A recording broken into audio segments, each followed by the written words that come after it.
Okay, good morning everybody and welcome to the sunny Friday morning in Liverpool. I hope you're enjoying our wet weather this morning. I'm Melody Holt and I'm delighted to be asked this morning to introduce the first speaker. I work for the Roy Castle Lung Cancer Foundation, which is an organisation looking at working towards defeating lung cancer. I'm absolutely delighted to introduce our first speaker, Professor Jeff Collin. Jeff is a Professor of Global Health Policy at the University of Edinburgh, and Jeff is a political scientist by background, and Jeff has been a member of the World Health Organization expert groups on the tobacco industry influencing on policy, and is a current member of the Tobacco Action Group of CR UK, Cancer Research UK. I'd like to welcome Jeff.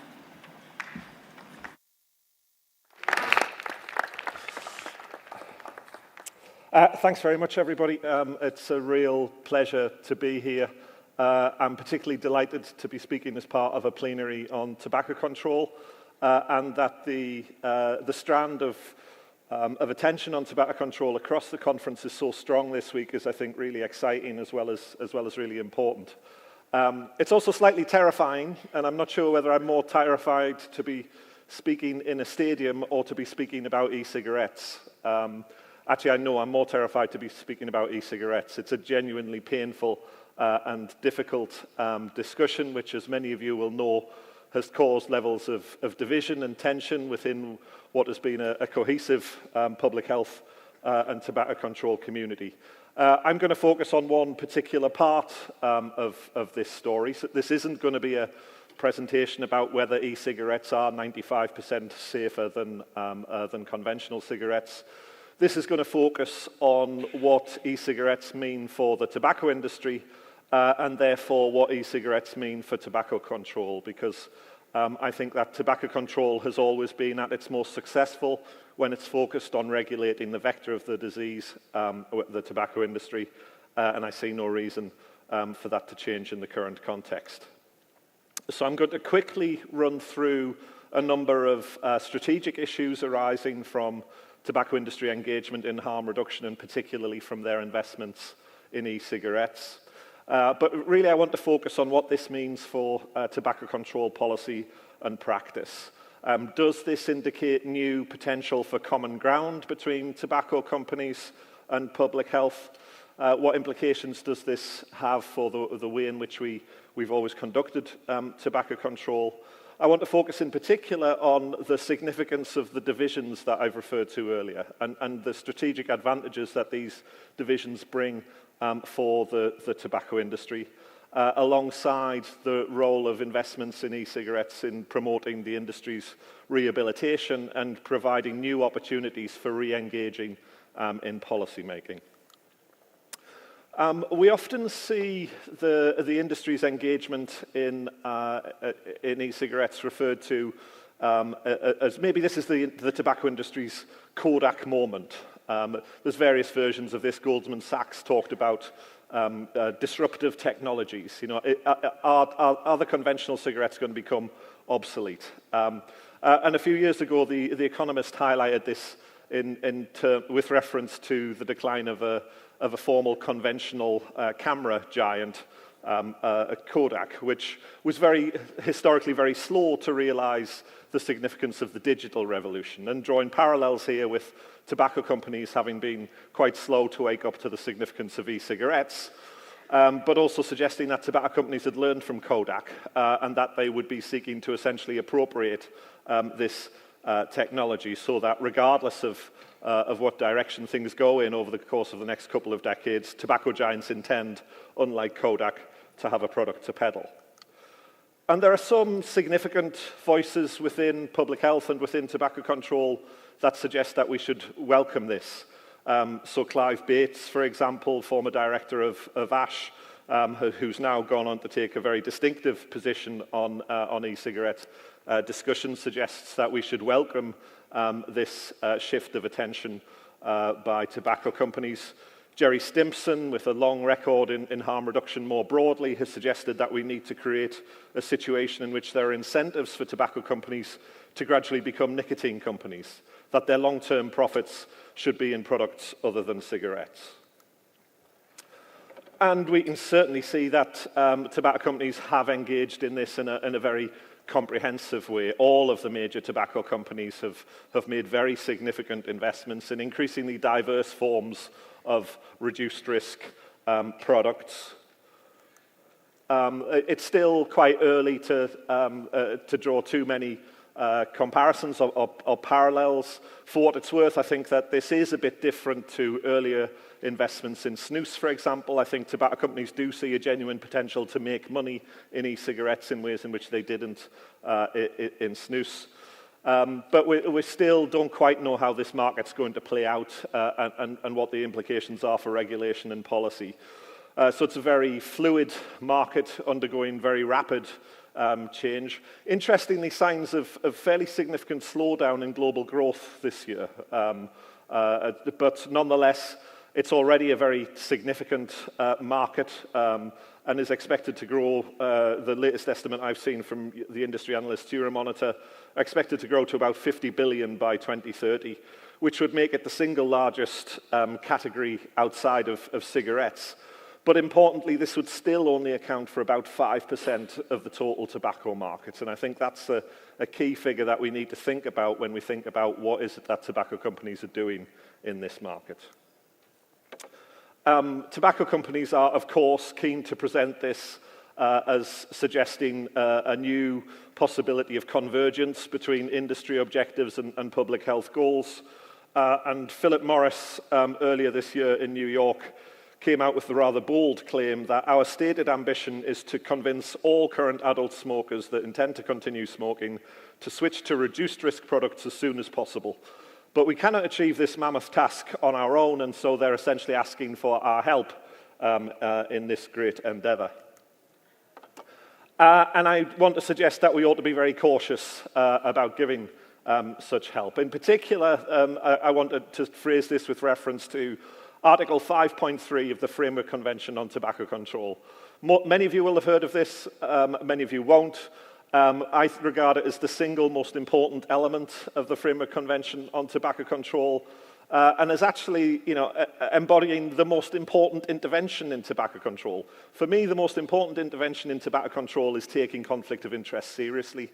This is why tobacco control has been so much more successful than other areas of NCD policies, and this is why we've got to be so cautious about how we manage the current environment. Anyhow, Article 5.3 says that parties shall act to protect public health policies from commercial and other vested interests of the tobacco industry. And this is the political context in which we need to understand how tobacco companies are engaging with e-cigarettes. Tobacco companies began to get interested in harm reduction about 15 years ago in the context of a broader debate around snus. And colleagues in Bath have done some really interesting work suggesting some interesting parallels, but suggesting that from a very early stage, tobacco companies identified two main opportunities. One is securing reputational benefits via corporate social responsibility initiatives, but the one I want to focus on here is re-establishing dialogue with and access to policymakers, scientists, and public health groups. This was the point, this particular document is a very odd document, you won't have seen it. It's the point at which I realized we were onto something interesting and significant. It was actually given to me by a student who was doing some work on the future of the NHS.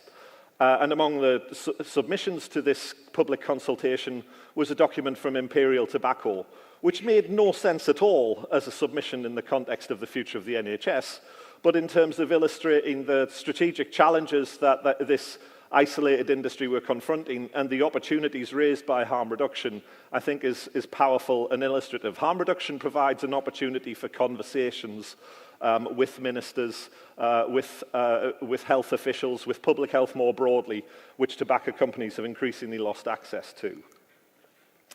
It also offers an opportunity to reframe their products and their industry. One of the things I think is quite interesting is the way in which some companies have sought to deliberately blur the divide between tobacco and pharmaceutical industries. The best example here, I think, is Nico Ventures, an offshoot of British American Tobacco, which positions itself as a consumer healthcare company and has managed to have one of its products, Voke, licensed by the Medicines and Healthcare Products Regulatory Agency. So we do have the prospect of a product of British American Tobacco being available for prescription on the NHS. And there's all sorts of ways in which this kind of changing profile has made it easier for tobacco companies to engage with health professionals in various contexts, and of course, crucially, to re-establish presence in advertising terms on television screens and in the high street through links with leading pharmacies in the UK, for example. I want to focus now on the divide in tobacco control and why this constitutes such a big win for the tobacco industry and why we have to be so careful in how we manage it. I want to refer back to an earlier attempt by Philip Morris to identify and exploit divisions within the public health community called Project Sunrise. And the whole point of this attempt was to essentially position leading tobacco control advocates as extremists. And we're beginning to see this language reframed in e-cigarette discussions whereby, even people within public health are talking about moderates versus ideologues, as if engaging with e-cigarette companies is a pragmatic and sensible response, and those of us who are expressing concerns about conflict of interest are dangerous ideologues. One illustration of just how dangerous this is came a couple of years ago in the run to the Conference of the Parties of the Framework Convention on Tobacco Control with what became known as dueling letters to the Director General. The first letter came from advocates of harm reduction, describing themselves as specialists in nicotine science and public health policy, complaining about a critical strategy being overlooked in preparing for the previous Conference of the Parties. And I just want to kind of step outside the e-cigarette debate to recognise that, however legitimate the debate may be in the United Kingdom, for example, about the place of e-cigarettes in health policy, internationally, these are weapons of mass distraction, to steal Mike Daub's phrase. The particular e-cigarette bubble is a dangerous one with which to engage with international tobacco control more generally. And so we had very senior people putting their names to a letter to the Director General that said it was impossible to imagine major reductions in tobacco-related NCDs without the contribution of tobacco harm reduction. Really? Are we suggesting that the evidence base for this is stronger than for taxation or any of the other central interventions in tobacco control? And even going so far as to describe the architecture of the FCTC as not fit for purpose. These are remarkable phrases and I think illustrate something of the distorting lens of an excessive focus on e-cigarettes. It provides another link into ongoing efforts by tobacco companies to present themselves as favouring sensible regulation, phrases that were used to try and oppose the development of a framework convention on tobacco control. But these kind of letters are now being prominently recycled and quoted by tobacco companies as suggesting that there is an important wing of the public health community that actually align with these kind of perspectives. I just want to wrap up by giving a couple of vignettes of how the tobacco industry see these debates. So at the start of my talk, I quoted Philip Morris saying that our ambition is to convince all adult smokers that intend to continue smoking to switch to reduced risk products. I think the key bit is to look at the next line, that our intention is to continue to lead the cigarette category. This is an industry that still sees its future overwhelmingly as being dominant in the cigarette market and is clearly using e-cigarettes in order to sustain its position within that market. Finally, I want to look at Nico Ventures. When Nico Ventures was launched by BAT, it was quite interesting, the people that they chose to head it up. So it was about 50-50 split between people from British American Tobacco and the tobacco industry and people from pharmaceutical industries background. They're actually quite disappointed in early performance. And 2 years later, this is what the key people in Nico Ventures looked like.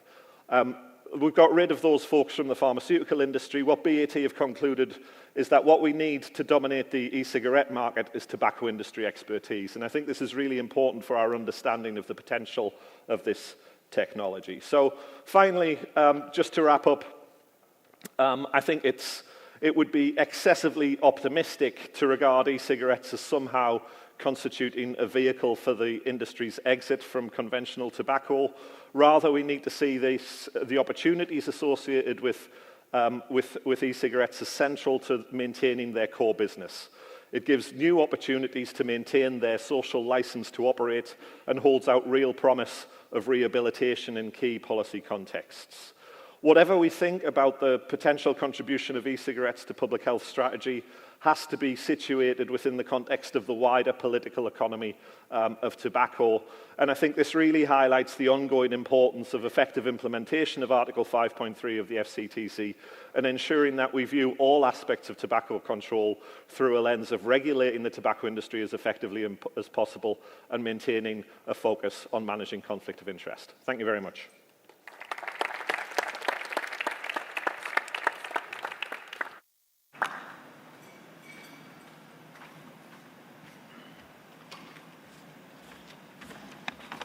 Good morning, everyone. I'm here to introduce the next speaker. My name is Kamran Siddiqui.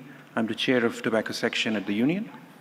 The next speaker is Kellen Namasisi Namuranji. She's a public health professional working with the Center for Tobacco Control in Africa, and she's supporting African governments to enact and implement tobacco control policies and laws.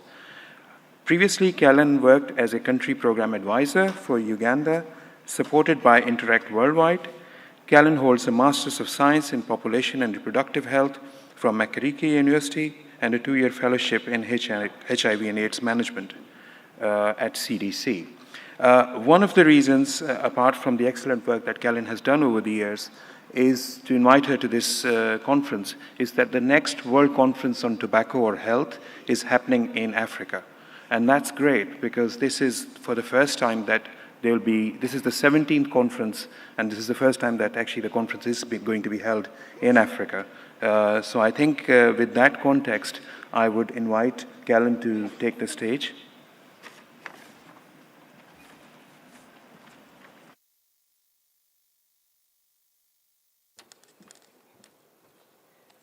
Good morning, ladies and gentlemen. Good morning, ladies and gentlemen. Thank you. I'm here to share with you the current picture of tobacco control in Africa, but most importantly to share with you why it's important to host the next World Conference on Tobacco Health 2018 in Africa. Ladies and gentlemen, I wanted to first give the burden of disease in Africa. Most African countries have a triple burden of disease, and that includes communicable diseases, TB, malaria, and HIV, We have non-communicable diseases. We have poverty-related diseases, and this includes malnutrition. And of course, other African countries like South Africa have added violence and injury, and therefore a quadruple burden of disease. And looking at non-communicable diseases, the single most risk factor for the top 4 is actually tobacco use. And when we look at Africa, it's estimated that smoking will increase by 39%. That is from 2010 to 2030, and that is the largest increase globally in terms of tobacco. So what is the prevalence for adults? And that is adult daily smokers, both men and women. When we look at most of the countries in this figure, we see that there is a prevalence between 5 and 18, and that is for both sexes. But when you look at the countries, you find that almost most of the countries have a prevalence of 10 and above. Let's look at the youth prevalence, and this is for cigarettes and other tobacco products, and that is a very worrying picture, because for the adults was 5 to 18, but for the youth is 5 to almost 43. That is extremely high in Africa. And when you look at the countries that are listed there, you find only, I think, 3 to 4 countries are below 10. So we have a very worrying picture of the tobacco prevalence, use among the youth. So why Africa, ladies and gentlemen? Firstly, like my colleague has presented, we have an aggressive marketing by the tobacco industry and specifically targeting the young people.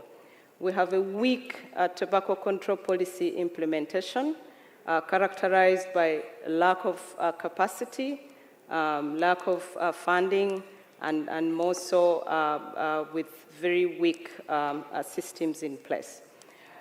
The third point is that tobacco use is and continues to be a significant driver in the epidemiological transition, that is from communicable to non-communicable diseases in Africa, and therefore we know that the systems in Africa are not yet ready to handle the non-communicable diseases.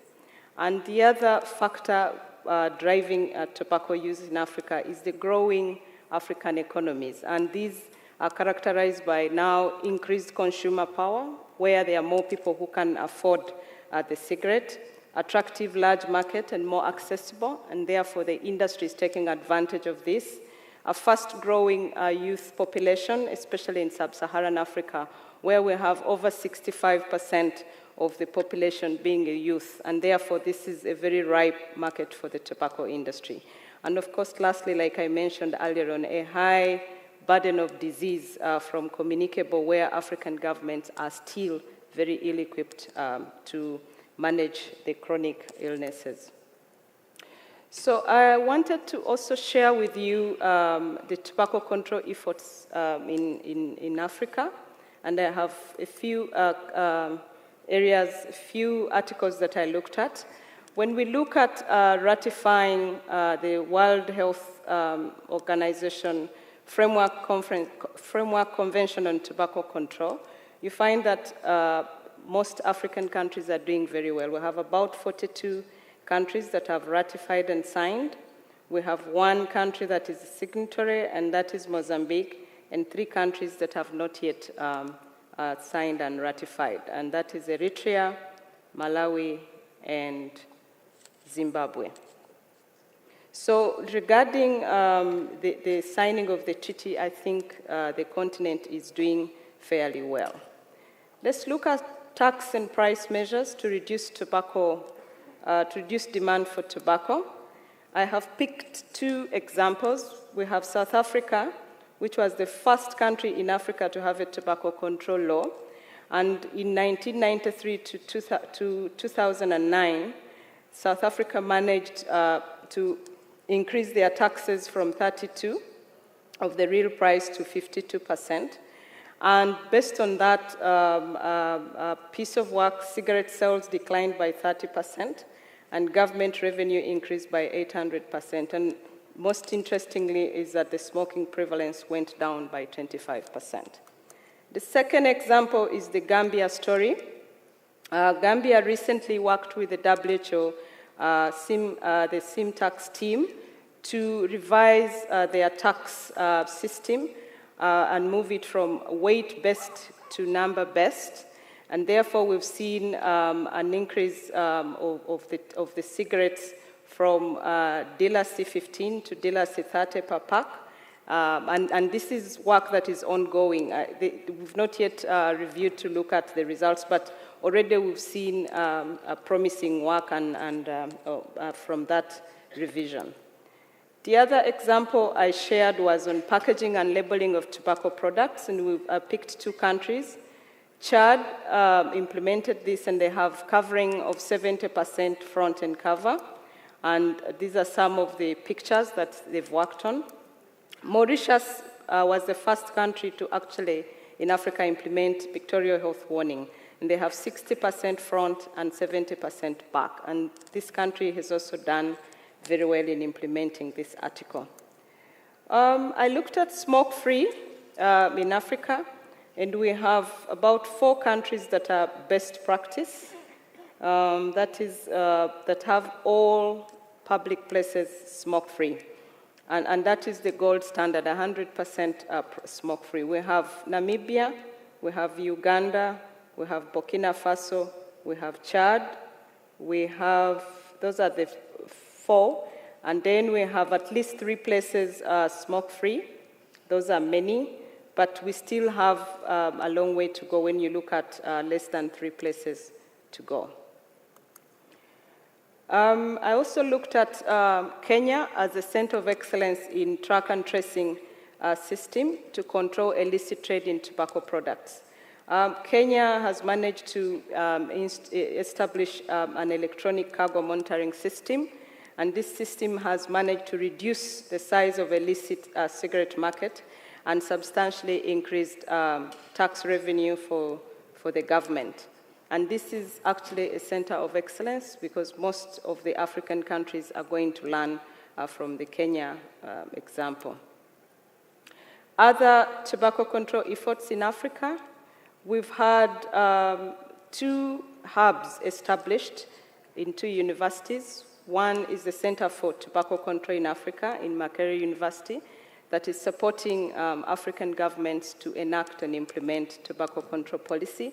The second hub is the taxation hub at the University of Cape Town, which is supporting, again, African governments to do taxation for tobacco products. And these have been supported by the Bill and Melinda Gates.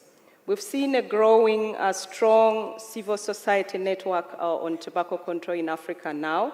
Again, this is supported by the Campaign for Tobacco-Free Kids, and we've seen many countries now at least have 3 to 4 strong civil society organizations driving tobacco control. We've also seen schools of public health coming on board to provide the much needed evidence. Most of the evidence on tobacco control is in Europe, is in the US, is in Asia, and we have very little in Africa. And all we have is actually surveillance data by CDC. But there's a lot more that is needed locally within the countries. And schools of public health have come on board to provide the much needed evidence. An example here is the IDRC project for master's students that has supported 6 schools of public health in 5 African countries. Then we've seen regional blocks in Africa and organizations embracing tobacco control, which is a very positive step towards implementing the FCTC. And we've seen organizations like the African Union, we've seen the East African Community, we've seen the SADC, we've seen the WAEMUs take on important implementation, important areas of the FCTC, including tax harmonization. We've also seen an increase in research on tobacco control in Africa.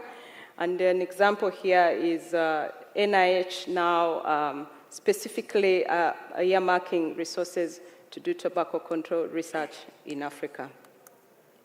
So what have been the challenges of tobacco control in Africa? The first challenge is the slow implementation of the WHO FCTC. And this, I have picked out key areas that we need to reflect on. One is the reporting to the FCTC, which is still a challenge. When you look at the reports the African countries are submitting to the FCTC, most of them are actually incomplete. Most of them have gaps, and some of the African countries actually do not report even when they are members or parties. We lack shadow reporting on the FCTC, and this should actually be a role of civil society. We've not seen that, and we think, or I think that should be an important role of civil society. When you look at the reports, you find that only about a quarter of the African countries are conducting anti-tobacco mass media campaigns.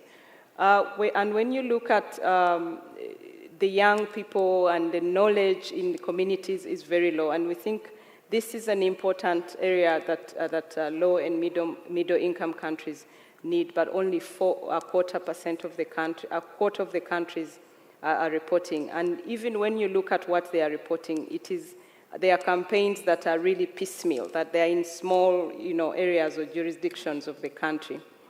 We've seen limited support to tobacco farmers to transition to economically viable alternatives. We have about 20 African countries that are growing tobacco, and therefore when you talk to governments on alternative livelihoods or on tobacco control, the first question they will ask, what do I do with the farmers?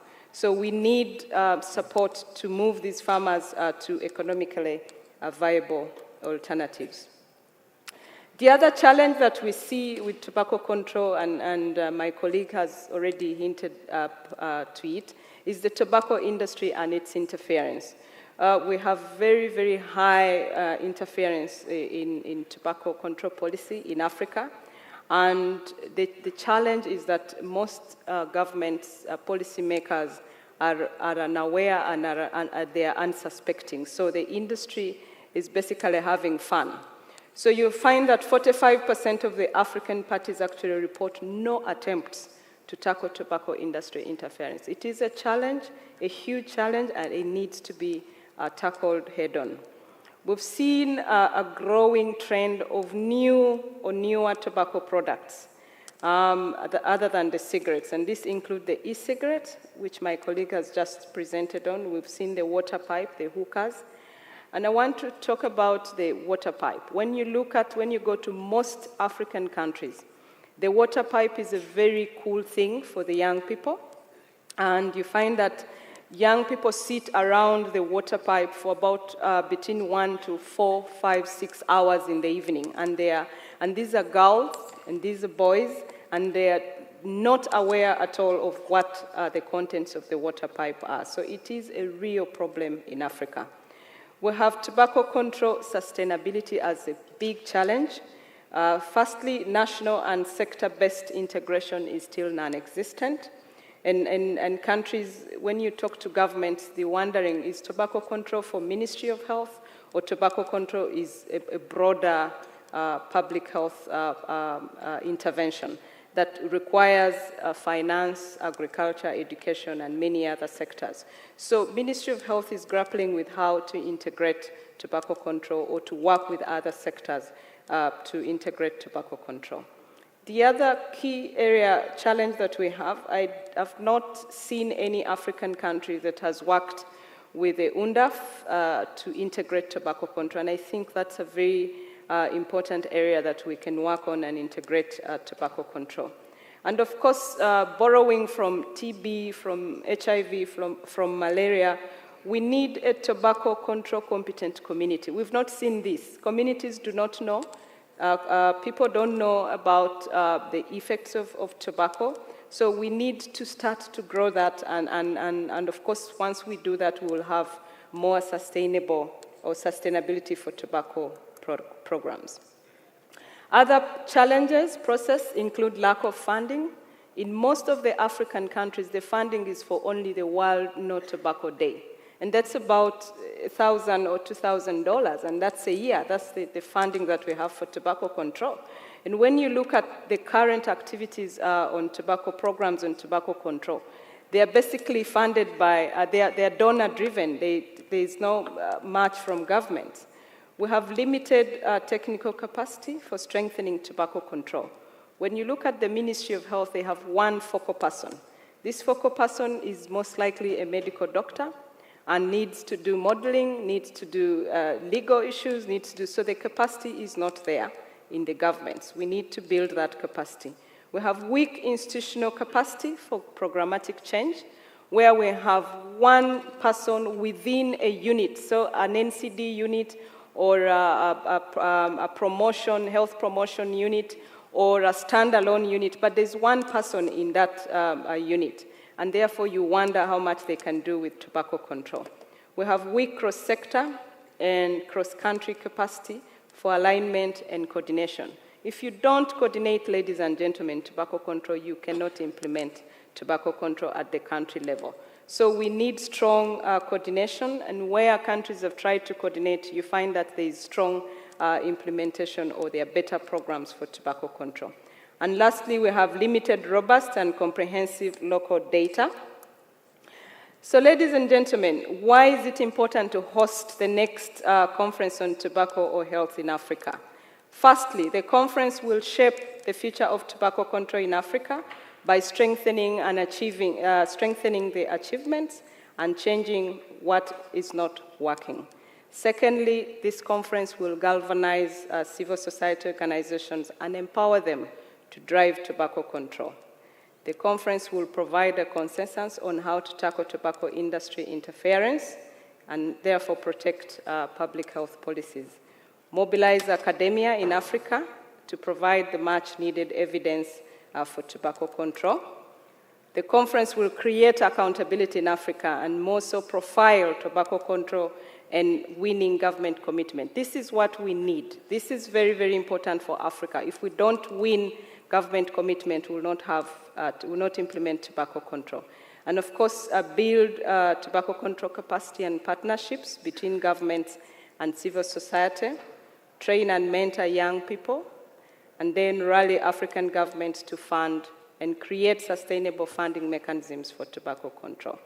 Ladies and gentlemen, I want to welcome you to the next, the 17th World Conference on Tobacco Health in Cape Town, South Africa, March 7th to 18th.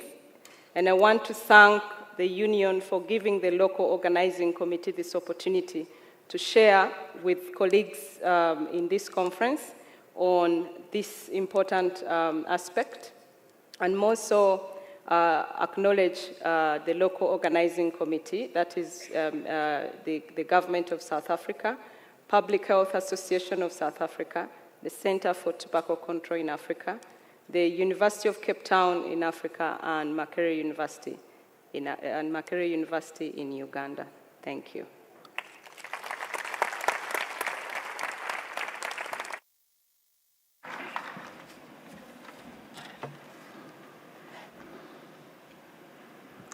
Good morning.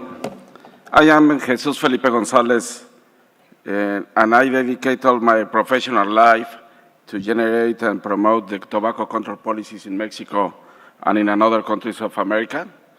Actually, I am a General Director for the National Center of Preventive Programs and Control Disease in Mexican government, and I am a board member in the union. For us, it's very important your presence today and your presence in the next 48th World Conference in Guadalajara, Mexico. I think it's a great opportunity to project and give a new impulse to the tobacco control policies in the American countries. Today, it's a pleasure to me introduce to Tania Cavalcante, our next speaker. She is a leadership in the tobacco control area in Brazil and in Las Americas. She is a medical doctor with postgraduate in general practice and oncohematology. She has a master's degree in public health in the Osvaldo Cruz Foundation in the National School of Public Health, physical doctor in cancer program. She works actually in the National Institute of Cancer, a body of Ministry of Health in Brazil, and she has a head of Executive Secretariat of National Commission to the implementation of World Health Organization Framework Convention on Tobacco Control since 2003.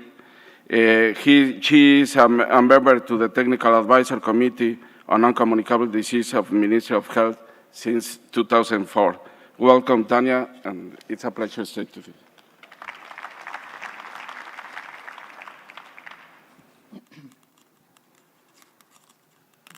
Good morning for everybody.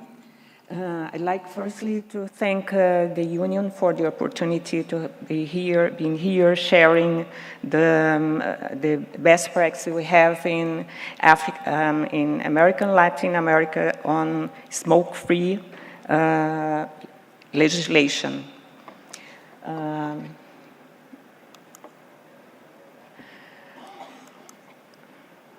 My presentation, we have first, we are going to speak on the Article 8, FCTC Article 8. How is the FCTC ratification in Latin America region? How is the smoking-free legislation being implemented in Latin America countries, the success and the shortfalls? Regarding the content of Article 8, it's important to highlight some very important aspects that the guidelines on implementation, Article 8, bring for us as tobacco control advocates in our countries. The guidelines show us that the scientific evidence has established that exposure to tobacco smoke causes death, disease, and disability. So it is important to have all information to push our legislations. FCTC parties agreed to adopt and implement effective measures for protection from exposure to tobacco smoke in indoor public places. So this is very important because the countries that ratified FCTC assumed the obligation to implement the best practice to protect their population from the harms caused by exposure to tobacco smoke. The guidelines of FCTC bring more inputs for this to promote, brought more inputs to promote this obligation. No safe level of exposure to tobacco smoke, evidence-based. And the approach other than 100% smoke-free environments are ineffective. No ventilation system are effective to appropriate protection from the harms caused by secondhand smoke. So this is very important too for us in our countries to promote the improvement of our legislation. So this is the main step that we had, the main tool. FCTC brought us important tools to push our legislation toward adequate protection from secondhand smoke. In last year, we complete 10 years of FCTC implementation, and we could see very important advance in tobacco control all over the world.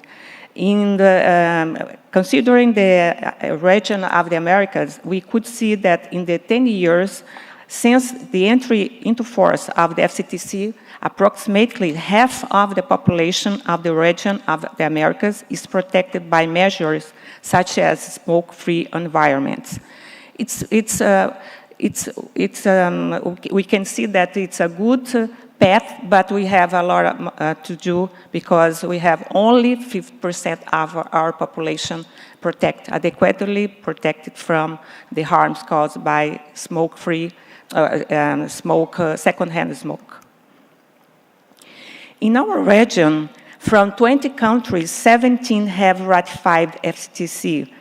Not ratified yet, Argentina, Dominican Republic, Cuba, and Haiti. We have 13 from 20 countries in our region that has approved 100 smoke-free legislation. We consider, we had some indicators, what is 100 free smoke legislation according to the report of PAHO, Pan American Health Organization.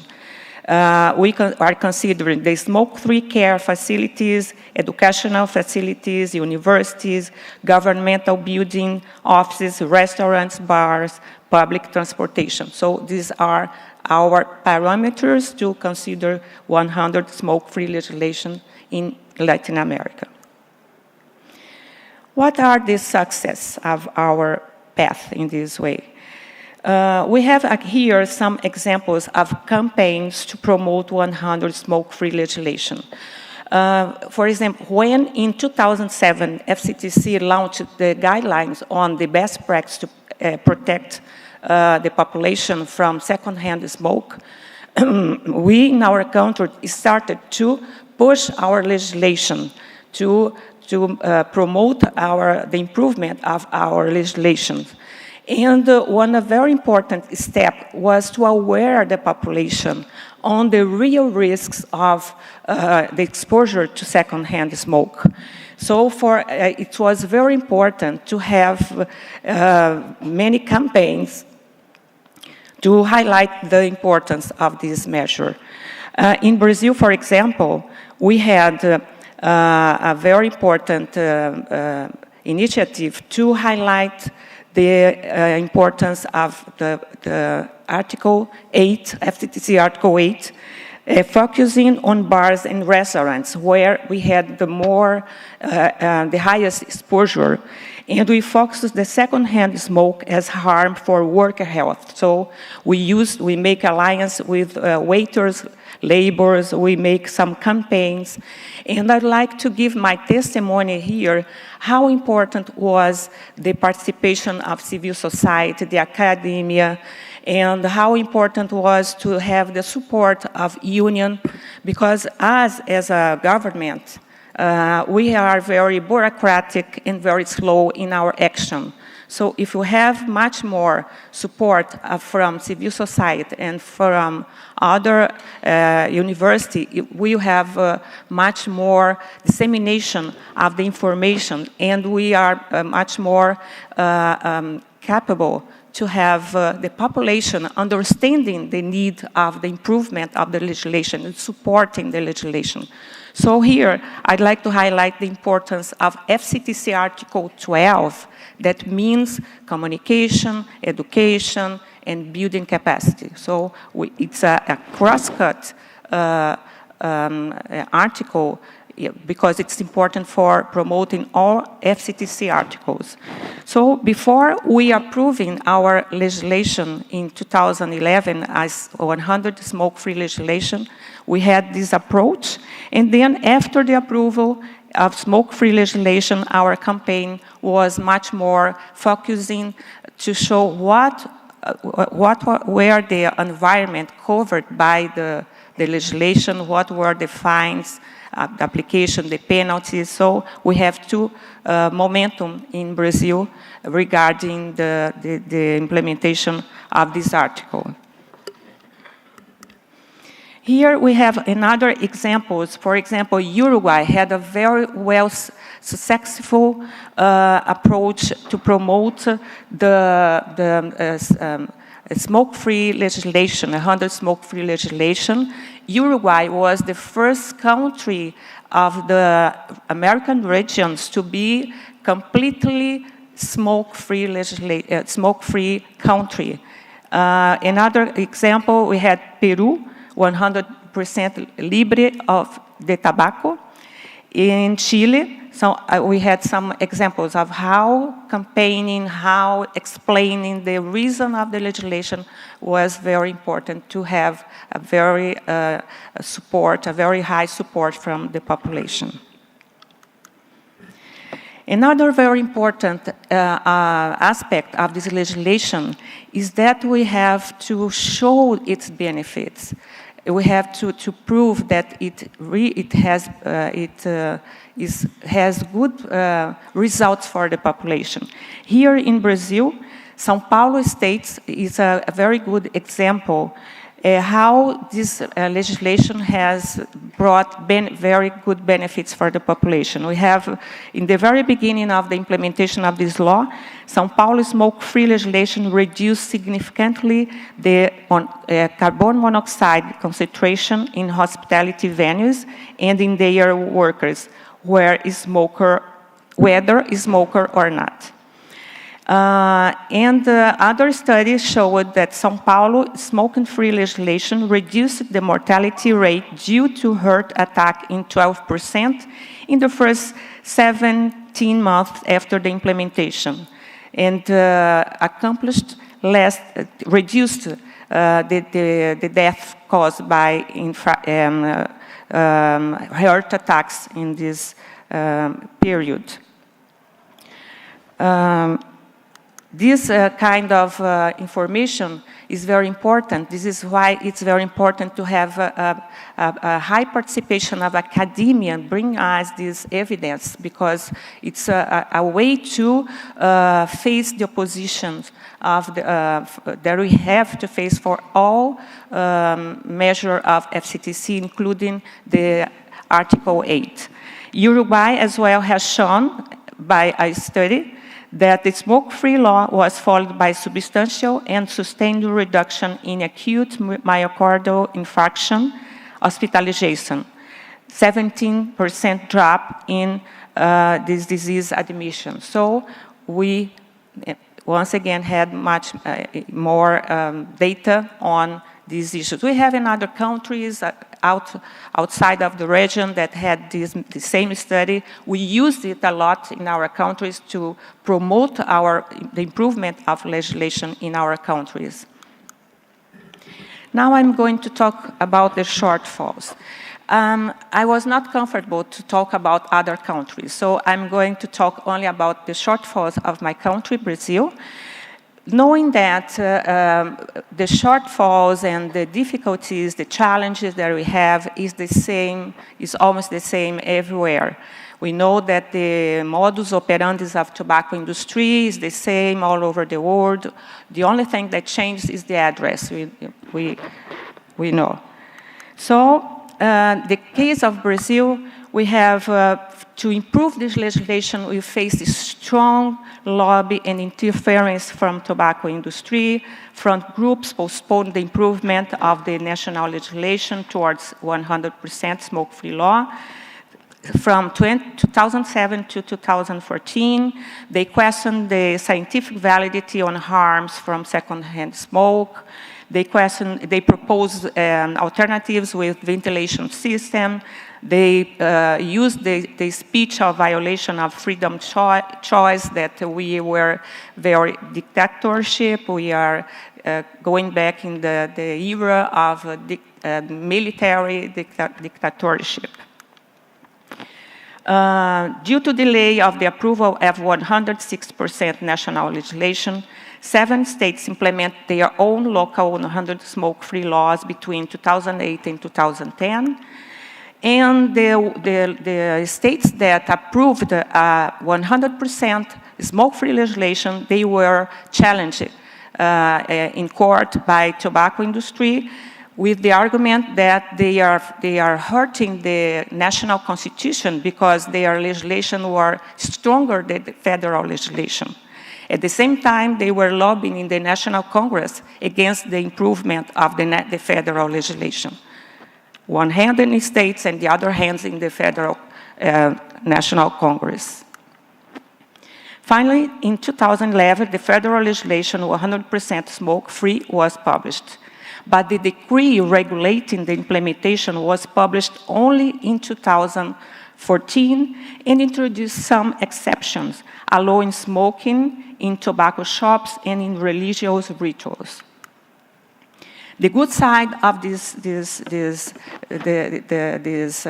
situation was that there was huge criticism over the decree. There was a strong social advocacy of the legislation that we can interpret as a very important result of the strong education process that preceded all this process of improvement of the legislation. The Brazilian society was very aware of the importance of this measure and were very supportive of this measure.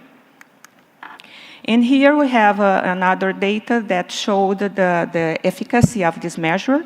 The ITC project that showed that the proportion of non-smokers who knows people smoking in bars and restaurants decreased very much in the 3 biggest cities in Brazil. Considering the data from the wave 1 of this study in 2009, and the second wave that was done between October 2012 and February 2013. And now we are making the 3rd wave, and we hope that we near 0 of this perception. Thank you.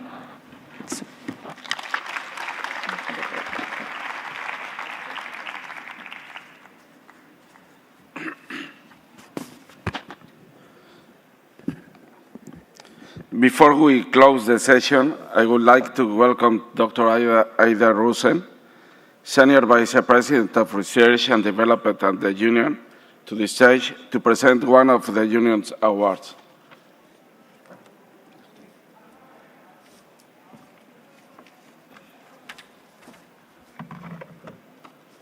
Thank you. The Union Scientific Prize acknowledges researchers at any stage in their career for work in tuberculosis or lung health published in the last 5 years. This year's recipient is Dr. Andreas Diakon. Dr. Diakon is professor at Stellenbosch University and CEO of Task Applied Science. He's the principal investigator of many clinical trials that are likely to change what we consider standard anti-tuberculosis treatment today.